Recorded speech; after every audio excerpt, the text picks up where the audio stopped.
Hi, I'm Celine Kuchik and welcome to Life's Good. We're going to take a look at this week's top stories from the entertainment, art, sports, and technology worlds. So take a break from the hard news you see every day and catch up on some upbeat headlines. Let's get started.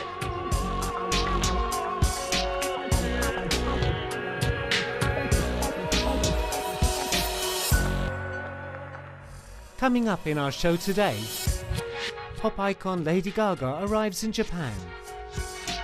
Istanbul's Galata Square hosts Spanish Language Day. Andre Villas-Boas returns to Chelsea. And a Chicago planetarium takes passengers on a virtual tour of the universe. We're going to get things started with the week's top entertainment headlines. Up first, get ready ladies, George Clooney is back on the market.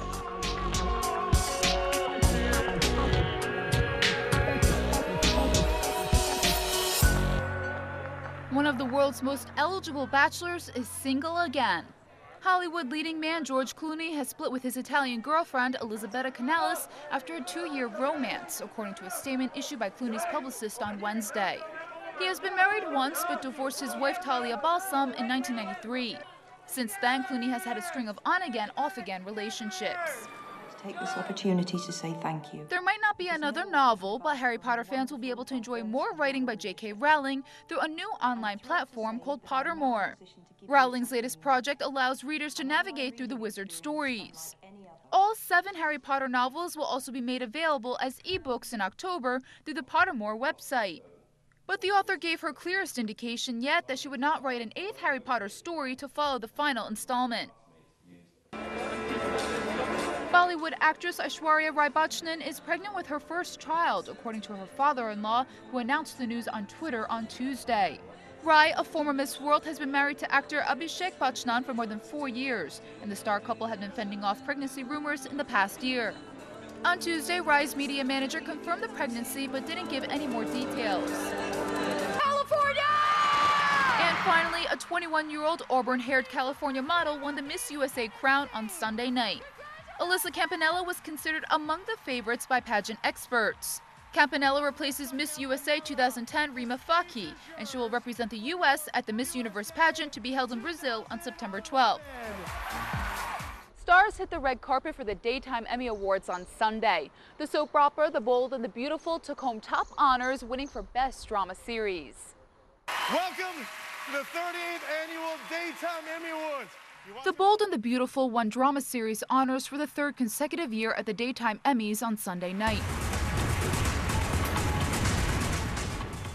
It was a bittersweet ceremony that marked the impending daytime departures of 2 veteran soap operas, along with Regis Philbin and talk show queen Oprah Winfrey. Daytime Emmy Awards. Laura Wright, who plays Carly Corinthos on General Hospital, won her first Emmy in her first nomination. She joins Finola Hughes in 1991 as the only stars of the ABC soap to win lead actress honors.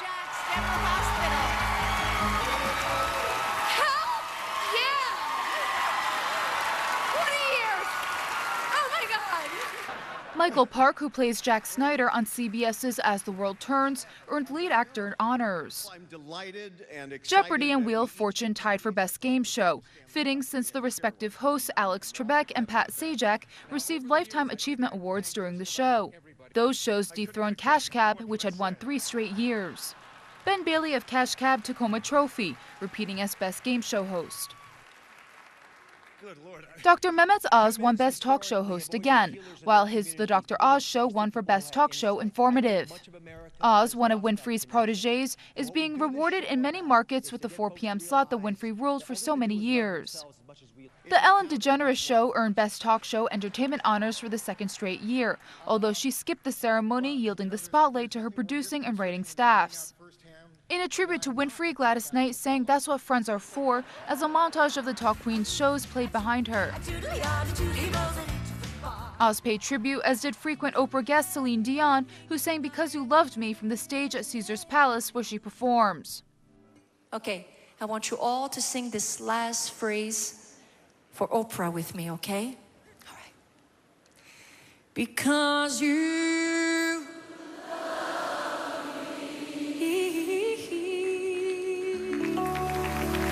I love you, Oprah. Thank you so much. on tape with her staff gathered behind her and holding the Crystal Pillar Award she was given for changing the face of daytime television. Philbin is leaving his syndicated Chatfest later this year, and he and co-host Kelly Ripa shared talk show host honors with Oz. Philbin and Ripa didn't attend. So hard to say goodbye to yesterday. The award show was in its second year in Las Vegas, where it moved from Los Angeles after up and down ratings in recent years. This is the third win in a row for the Bold and the Beautiful. Pop icon Lady Gaga arrived in Japan on Tuesday to hordes of screaming fans, or her little monsters. The star was decked in green from head to toe because she wanted to promote a green cause. One of the best-selling pop acts today, Lady Gaga arrived in Japan, where she starred in a charity event hosted by U.S. network MTV. The show, called MTV Video Music Aid Japan, will be in support of the victims of the massive earthquake and tsunami that struck Japan on March 11th. She is also promoting her latest album, Born This Way, in Japan. The album flew to the top of Britain's charts last month after it sold more copies than the rest of the top 10 put together.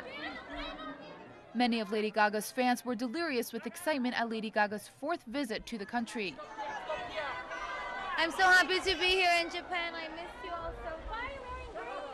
Some of her fans were also touched that Lady Gaga would perform her charity show for the victims of Japan's earthquake disaster. Lady Gaga arrived from Canada, where she was promoting her new album, and was voted most popular international artist by fans at Canada's Much Music Video Awards on Sunday. Lady Gaga will stay in Japan until July 1st. Amy Winehouse has canceled the rest of her European summer concert tour after kicking things off with a bad start. The British singer was booed by fans for arriving almost an hour late at a concert in Belgrade, Serbia. Her spokesman confirmed the reports. Amy Winehouse's show in Belgrade on Saturday kicked off what was supposed to be a 12-stop European tour. But she was jeered and booed as she erratically stumbled around the stage, unable to remember the lyrics to her songs.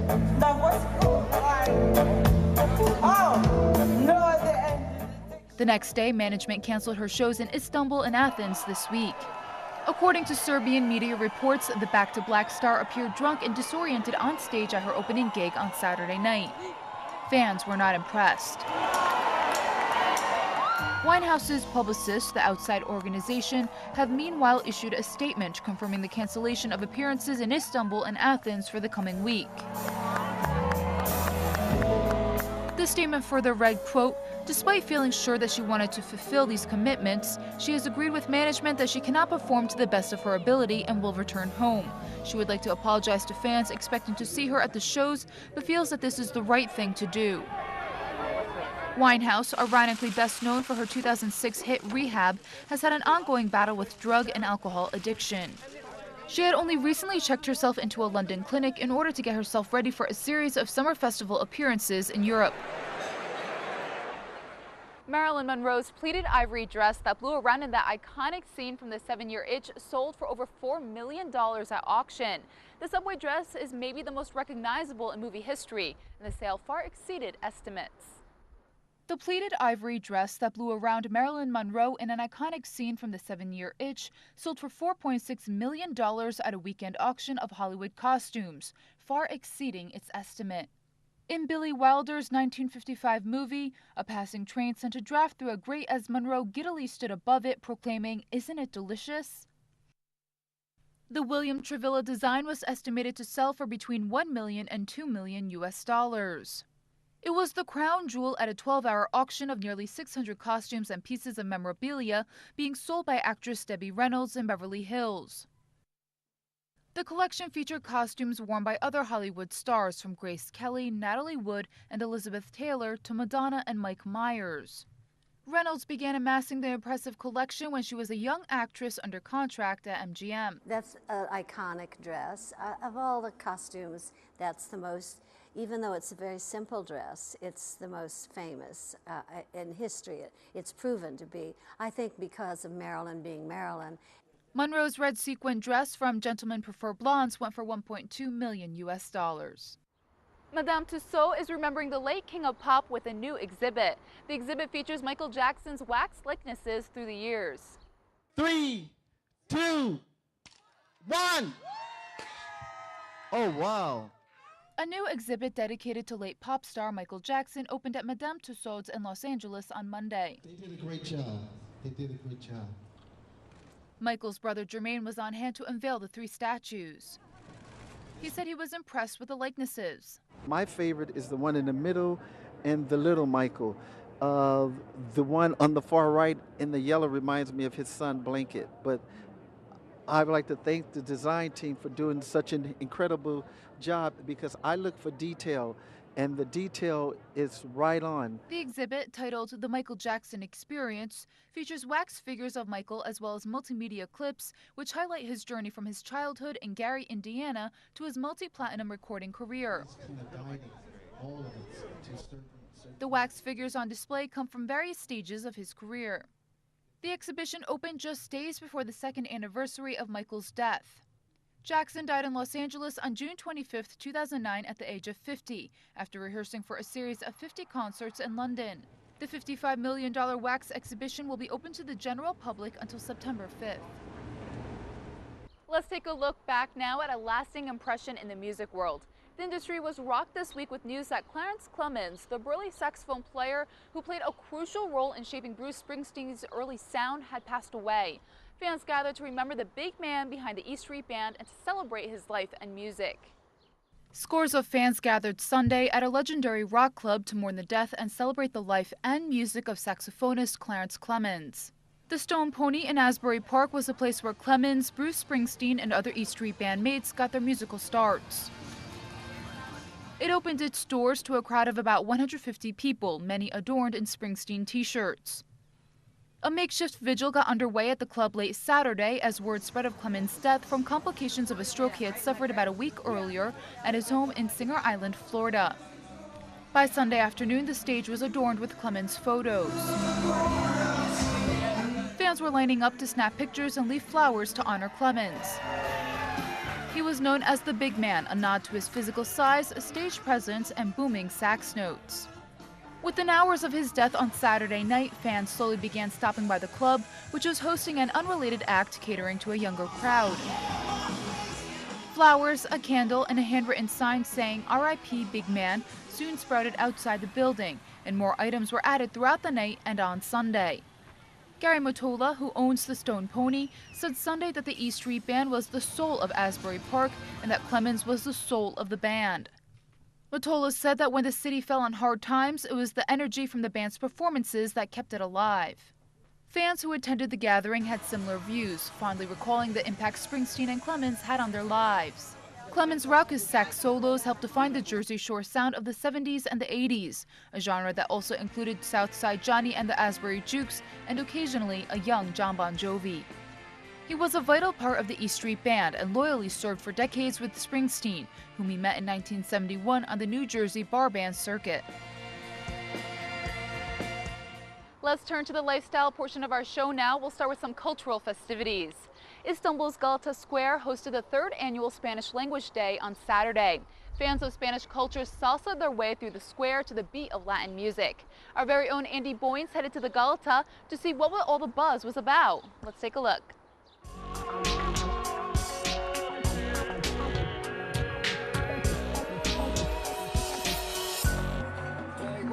Fans of Spanish culture and language gathered in Istanbul's Galata Square last Saturday for a Spanish-themed day of activities.